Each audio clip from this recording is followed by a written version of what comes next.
नमस्कार, India voice देख रहे हैं आप और मैं हूं आपके साथ शिवम दुबे। इंडिया वॉइस के खास कार्यक्रम खबर दिन भर में आप सबका स्वागत है। रुक करेंगे खबरों की ओर। आपको बता दें कि त्रिनगरी की लोकसभा सीट से तेज प्रताप की जगह अब समाजवादी पार्टी के प्रमुख अखिलेश यादव खुद चुनाव मैदान में उतरने जा रहे हैं। समाजवादी पार्टी के महासचिव और राज्यसभा सांसद रामगोपाल यादव ने अखिलेश की उम्मीदवारी का ऐलान किया है। रामगोपाल यादव ने कहा कि अखिलेश यादव कन्नौज से ही चुनाव लड़ेंगे। पार्टी ने भी इसकी पुष्टि कर दी है। अखिलेश 25 अप्रैल की दोपहर कन्नौज सीट से नामांकन दाखिल करेंगे। समाजवादी पार्टी इससे पहले बदायूं, मेरठ, मुरादाबाद, मिश्रिक, गौतम बुद्ध नगर सीट से उम्मीदवार बदल चुकी है।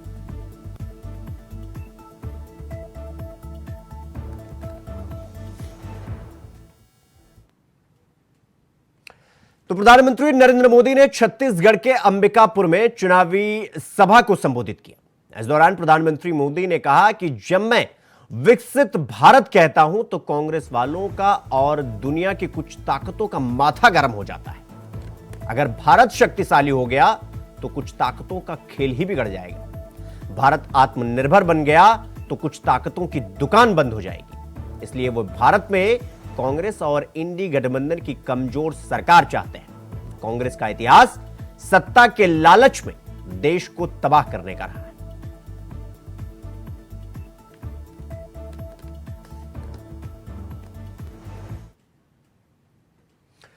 तो प्रधानमंत्री नरेंद्र मोदी ने छत्तीसगढ़ के अंबिकापुर में चुनावी सभा को संबोधित किया। इस दौरान प्रधानमंत्री मोदी ने कहा कि जब मैं विकसित भारत कहता हूं तो कांग्रेस वालों और कुछ दुनिया की ताकतों का माथा गर्म हो जाता है। अगर भारत शक्तिशाली हो गया तो कुछ ताकतों का खेल ही बिगड़ जाएगा। भारत आत्मनिर्भर बन गया तो कुछ ताकतों की दुकान बंद हो जाएगी। इसलिए वे भारत में कांग्रेस और इंडी गठबंधन की कमजोर सरकार चाहते हैं। कांग्रेस का इतिहास सत्ता के लालच में देश को तबाह करने का रहा है। नक्सलवाद बढ़ा, किसके कारण बढ़ा? किसके कारण बढ़ा? साथियों, कांग्रेस का कुशासन और लापरवाही यही कारण है कि देश बर्बाद होता गया। आज भाजपा सरकार आतंकवाद और नक्सलवाद के विरुद्ध कड़ी कार्रवाई कर रही है, लेकिन कांग्रेस क्या कर रही है? कांग्रेस हिंसा फैलाने वालों का समर्थन कर रही है। इतना ही नहीं, जो लोग निर्दोषों को मारते हैं, लोगों का जीना हराम कर देते हैं, पुलिस पर हमला करते हैं, सुरक्षा बलों पर हमला करते हैं, अगर वो मारे जाएं तो एक कांग्रेस वाले उनको शहीद कहते हैं। जब आप ऐसे लोगों को शहीद कहते हो ना, तो इस देश के शहीदों का, वीरों का अपमान करते हो। इसी कांग्रेस की सबसे बड़ी नेता आतंकवादियों के मारे जाने पर आंसू बहाती है। ऐसी ही करतूतों के कारण कांग्रेस देश का भरोसा खो चुकी है। भाइयों और बहनों, आज जब मैं सरगुजा आया हूं तो कांग्रेस की मुस्लिम लीगी सोच को देश के सामने रखना चाहता हूं। और जब उनका मैनिफेस्टो आया, उसी दिन मैंने कह दिया था, आज नहीं कह रहा हूं, उसी दिन कहा था कि कांग्रेस का मैनिफेस्टो पर मुस्लिम लीग की छाप है।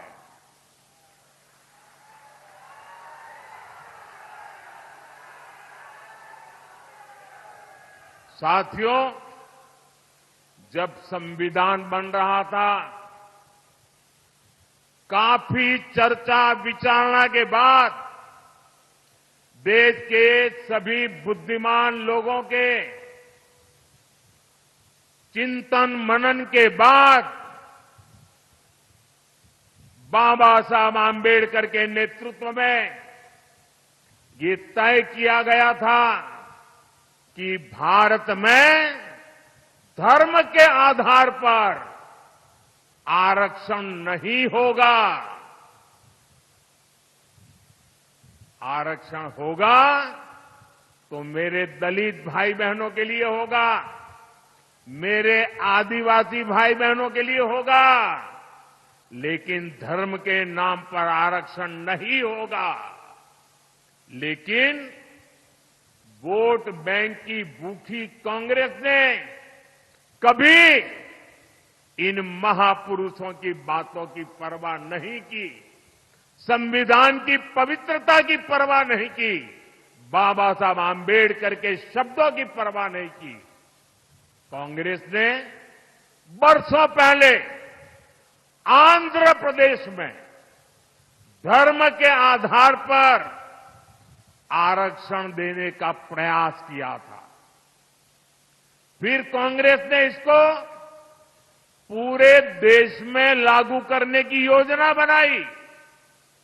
इन लोगों ने धर्म के आधार पर 15% आरक्षण की बात कही और ये भी कहा कि एससी, एसटी, ओबीसी का जो कोटा है उसी में से कम करके, उसी में से चुरा करके ये धर्म के आधार पर कुछ लोगों को आरक्षण दिया जाए।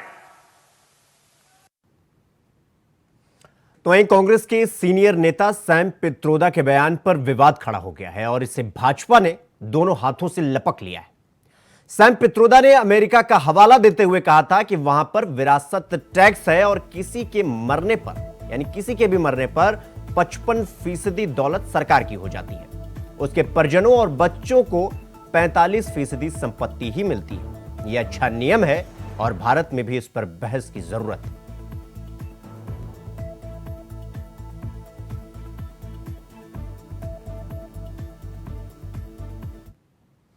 तो वहीं सैम पित्रोदा के इस बयान पर प्रधानमंत्री मोदी ने पलटवार किया। प्रधानमंत्री ने छत्तीसगढ़ के अंबिकापुर में चुनावी सभा को संबोधित किया। उन्होंने कहा कि कांग्रेस कहती है कि वो माता पिता से मिलने वाली विरासत पर भी टैक्स लगाएगी। आप जो अपनी मेहनत से संपत्ति जुटाते हैं वो आपके बच्चों को नहीं मिलेगी, वो भी कांग्रेस का पंजा आपसे छीन लेगा। प्रधानमंत्री ने कहा कि कांग्रेस का यह मंत्र आपकी संपत्ति छीन लेगा, आपको लूट लेगा। कांग्रेस का मंत्र है जिंदगी के साथ भी, जिंदगी के बाद भी, जब तक आप जीवित रहेंगे कांग्रेस आपको ज्यादा टैक्स से मारेगी। जिन लोगों ने पूरी कांग्रेस पार्टी पैतृक संपत्ति मानकर अपने ही बच्चों को दे दी, वो नहीं चाहते कि सामान्य भारतीय अपने बच्चों को दे।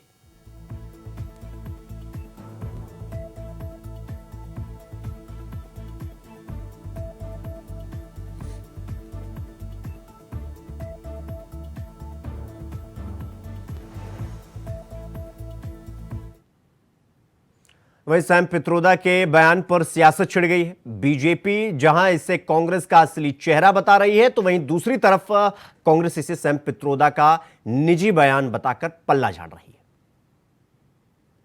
कांग्रेस पार्टी सैम पित्रोदा के बयान के बाद कंप्लीटली एक्सपोज हो गई। सबसे पहले घोषणा पत्र में सर्वे, मनमोहन सिंह का पुराना बयान जो कांग्रेस की लेगेसी है कि हम देश के संसाधन पर सबसे पहला अधिकार माइनॉरिटीज का मानते हैं, और अब इनके मैनिफेस्टो बनाने में जिनकी अहम भूमिका है वो सैम पित्रोदा का बयान कि संपत्ति के बंटवारे पर विचार होना चाहिए। हम सर्वे करके वेल्थ रीडिस्ट्रीब्यूट करते हैं, ये माओवादी मनस्थिति है।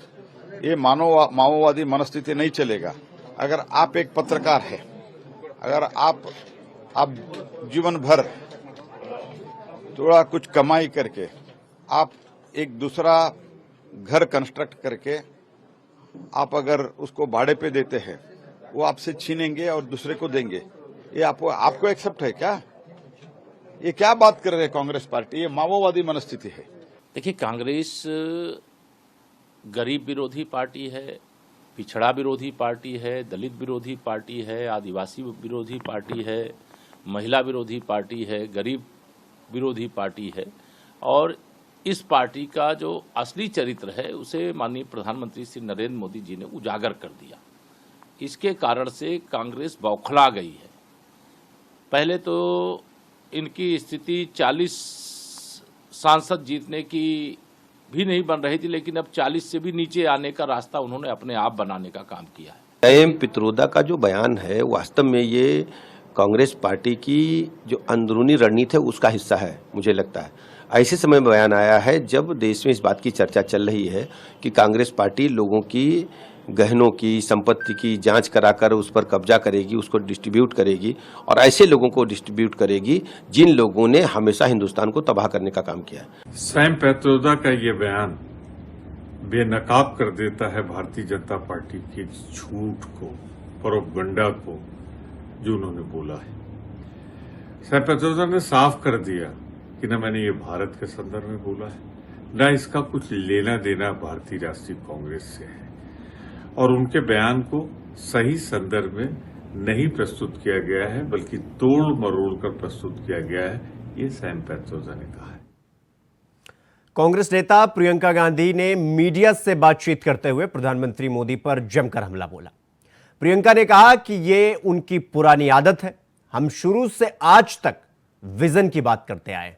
आप मेरा भाषण भी सुन सकते हैं, जब आप सुनेंगे उनके भाषणों में उनके पास क्या है, क्या दृष्टिकोण है। आप विजन 2047 कहते हैं, लेकिन वो दृष्टिकोण क्या है? आपने इस दृष्टिकोण को आगे बढ़ाने के लिए पिछले 10 वर्षों में क्या किया है? आम आदमी के लिए आपके पास क्या दृष्टिकोण है? आप बेरोजगारी के बारे में क्या काम कर रहे हैं? महंगाई के बारे में क्या काम कर रहे हैं? जो भाजपा के बड़े बड़े नेता हैं, प्रधानमंत्री जी इंक्लूडेड, उनके व्यवहार से ये लग रहा है कि चुनाव उनके पक्ष में नहीं जा रहा है, क्योंकि वो ऐसा लगता है कि बौखलाए हुए हैं, बहकी बहकी सी बातें कर रहे हैं, पता नहीं कौन से मुद्दे उठा रहे हैं। जबकि अगर 10 सालों के लिए इन्होंने कुछ किया होता जनता के लिए, जनता के जीवन में तरक्की लाने के लिए, मतलब कि आपका जो जीवन है उसमें जो महंगाई आई है उसको कम करने के लिए, रोजगार दिलवाने के लिए, शिक्षा के संस्थान बनाने के लिए, स्वास्थ्य की सुविधाएं देने के लिए, तो आज ये मंच पर आकर ये डिस्कशन नहीं होता जो आजकल हो रहा है। रोज सुबह उठ के कोई नया मुद्दा उठा रहे हैं जिससे कोई ताल्लुक नहीं है जनता का, मतलब उसको, और इस हद तक अब चले गए हैं कि अपने आप नए नए मुद्दे ऐसे निकाल रहे हैं, झूठ बोल रहे हैं लोगों को और लोगों को गुमराह करने की कोशिश, डराने की कोशिश हो रही है। और मुझे लग रहा है कि ये सब जो शुरू हुआ है फर्स्ट फेज की पोलिंग के बाद, मुझे लग रहा है कि शायद इनको लग रहा है कि ये रुझान जो है इनके पक्ष में नहीं जा रहा है, इसलिए ये ऐसा कर रहे हैं। ये इनकी पुरानी आदत है। हम शुरू से और अभी तक हम विजन की बात कर रहे हैं। हम जहाँ जा रहे हैं कह रहे हैं कि ये हमारी गारंटी है, इस तरह से हम रोजगार बनाएंगे, महिलाओं को हम ये देंगे, महिलाओं के लिए हम ये रोजगार देंगे, आदिवासियों के लिए ये करेंगे, SC ST के लिए ये करेंगे। हम सिर्फ यही बातें कर रहे हैं। आप मेरे भाषण को भी सुने, आधा भाषण इसी पे है, ठीक है, कि हम क्या करने जा रहे हैं और क्या देश की क्या परिस्थितियां हैं। अब इनके जो भाषण है आप सुनते हैं, आप देखते हैं क्या कहाँ है ये बातें, कौन सा विजन भाई? क्या ये विजन आपने कह दिया कि 2047 का विजन है, लेकिन क्या है ये विजन? और इस विजन को आगे बढ़ाने के लिए आपने पिछले 10 सालों में क्या किया? आपने तो देश की सारी संपत्ति दे दी अपने दोस्तों को, आपने तो दे दी ना सारी संपत्ति, सारे कोयले के खदान, सारे बंदरगाह, सारे एयरपोर्ट, सारी सड़कें, आपने सब दे दी अपने दोस्तों को। क्या यही है आपका विजन? आपका आम आदमी के लिए क्या विजन है? आप रोजगार देने के लिए क्या कर रहे हैं? आप महंगाई को कम करने के लिए क्या कर रहे हैं? चुनाव से पहले आपने कह दिया कि सिलेंडर 400 का है, पिछले इतने सालों से महिलाएं सिलेंडर खरीद रही हैं 1200 का, तब आपने कुछ नहीं किया। अब चुनाव आ रहा है, आप कह रहे हो कि हम फट से इसको कम कर देंगे। कैसे? पहले क्यों नहीं की जब आप कर सकते थे? जब आपके पास इतनी सत्ता है, आप मोदी जी हैं, आप कह रहे हैं, पूरी दुनिया कह रही है कि आप दुनिया के सबसे बड़े नेता हैं और आप में इतनी क्षमता है कि आप रूस का जो युद्ध है वो बंद कर देंगे, यूक्रेन वाला, आप कुछ भी कर लेंगे चुटकी में। तो क्या आप चुटकी में इस देश की बेरोजगारी को खत्म नहीं कर सकते? क्यों आप चुटकी में ये जो महंगाई है कि महिलाएं जा रही हैं मार्केट जा रही हैं, कुछ खरीद नहीं पा रहे हैं, तो त्योहार के मौसम में कुछ क्या करती हैं बेचारी? घर जाती हैं, जो छोटी मोटी बचत है उससे कुछ नहीं मिल रहा है। घर का, परिवार का सब काम के सारे सदस्य काम कर रहे हैं, कहीं ना कहीं कोई जुगाड़ से कर रहा है, कोई कोशिश कर रहा है कि कमाई करे, कोई खेती में, कोई कहाँ, कोई जॉब करके, जो भी है वो कमाई पूरी नहीं हो रही है। तो इसके लिए क्या किया है? तो बुलेटिन में रुकेंगे एक छोटे से ब्रेक के लिए। खबरों का सिलसिला जारी है, फौरन लौट रहे हैं। ब्रेक के बाद एक बार फिर आप सबका स्वागत है मेरे साथ। रुक करेंगे अगली खबर की ओर। आपको बता दें कि केंद्रीय मंत्री और अमेठी से बीजेपी की सांसद प्रत्याशी स्मृति ईरानी ने राहुल गांधी और रॉबर्ट वाड्रा पर जोरदार हमला बोला है। उन्होंने अमेठी में रॉबर्ट वाड्रा के पोस्टर के मामले में स्मृति ईरानी ने हमला बोला।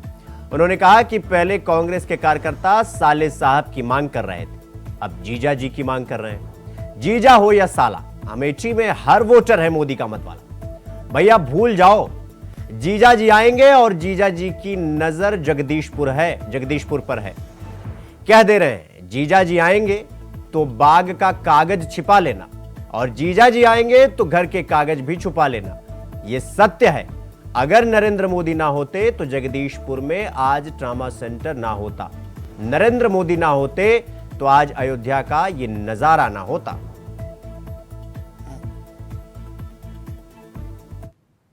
राहुल गांधी को खुली चुनौती देते हैं, बता दे भादर कहाँ है, भेटुआ कहाँ, संग्रामपुर कहाँ है, सिंहपुर कहाँ है, लेकिन जगदीशपुर की ना तेजी जाए। इसलिए जगदीशपुर जीजा जी का आगमन हुआ। भैया सभी किसान अपना खेती का कागज छुपा लो। वैसे एक जमाने में बड़े बुजुर्ग जब बस में सफर करते थे तो बस में अगर सीट छोड़ने के लिए 5 मिनट का काम होता था तो जेब से रुमाल उठाकर सीट पर छोड़ देते थे, कहते थे बैठना मत।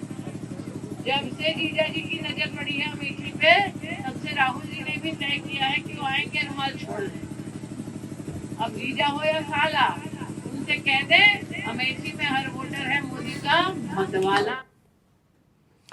रानीखेत के गवर्नमेंट पीजी कॉलेज में एक कार्यक्रम का आयोजन किया गया, जिसमें देविका एस नायर ने शिरकत की और छात्र छात्रों को सर्विसेज सिलेक्शन बोर्ड के सामने कैसे तैयारी करें, किस तरह अपने को बेहतर साबित करें, जिससे आर्मी, एयरफोर्स और नेवी में बेहतर पोस्ट पर सिलेक्शन हो सके, इसके बारे में जानकारी दी।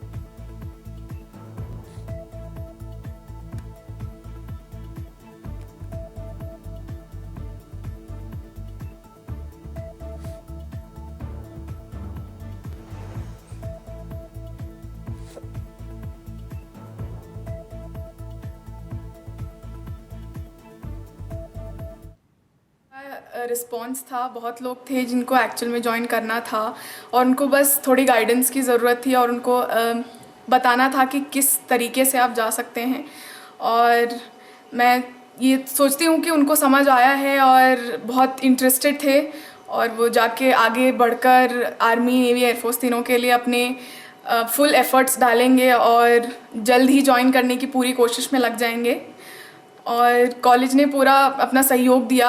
आज की स्नातकोत्तर महाविद्यालय रानीखेत के जो हमारे सभी छात्र छात्राएं हैं, उनके लिए आज का जो ये लेक्चर रहा, जो कि देविका एस नायर द्वारा दिया गया, बहुत ही महत्वपूर्ण उनके लिए रहेगा, उनके भविष्य के लिए।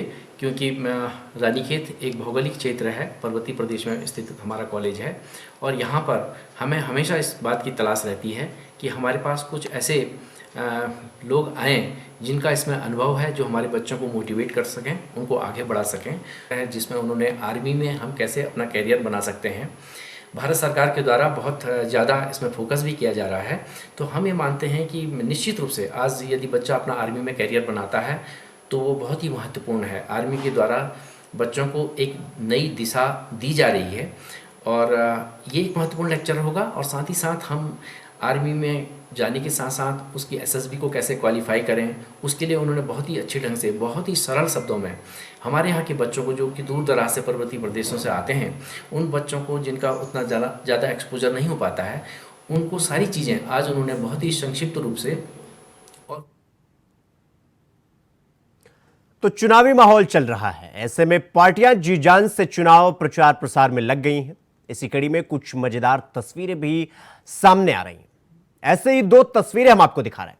पहली तस्वीर जो आप देख रहे हैं ये अलीगढ़ से समाजवादी पार्टी के प्रत्याशी चौधरी विजेंद्र सिंह का है, जो मंच पर डांस करते दिखाई दे रहे हैं। दरअसल अखिलेश यादव की मंगलवार को अलीगढ़ के नुमाइश मैदान में रैली हुई थी, जहां अखिलेश के पहुंचने से पहले सपा प्रत्याशी ने डांस किया।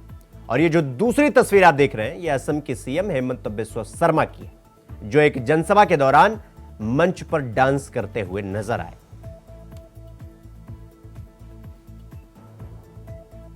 यूपी में अखिलेश यादव फिर सपा सरकार बने। यूपी में अखिलेश यादव फिर सपा सरकार बने।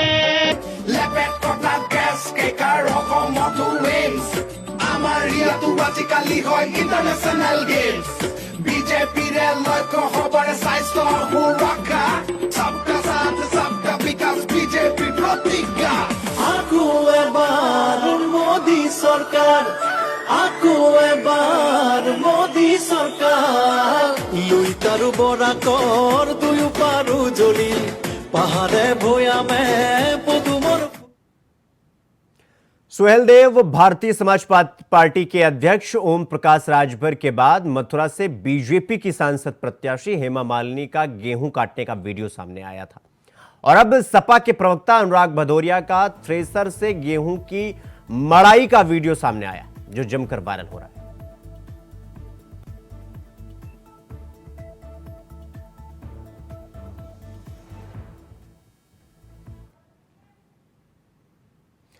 जालौन में 5वें चरण में 20 मई को मतदान है।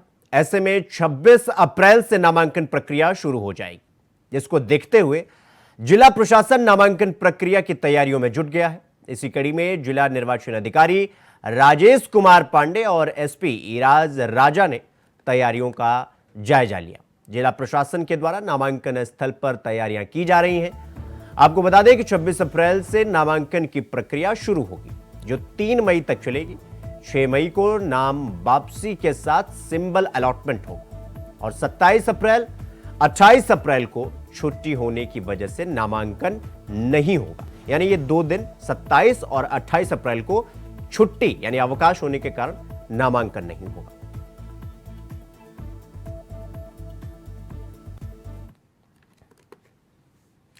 तो खबर दिन भर में फिलहाल अभी के लिए बस इतना ही। देश और दुनिया की तमाम खबरों को देखने के लिए देखते रहिए इंडिया वॉइस। नमस्कार।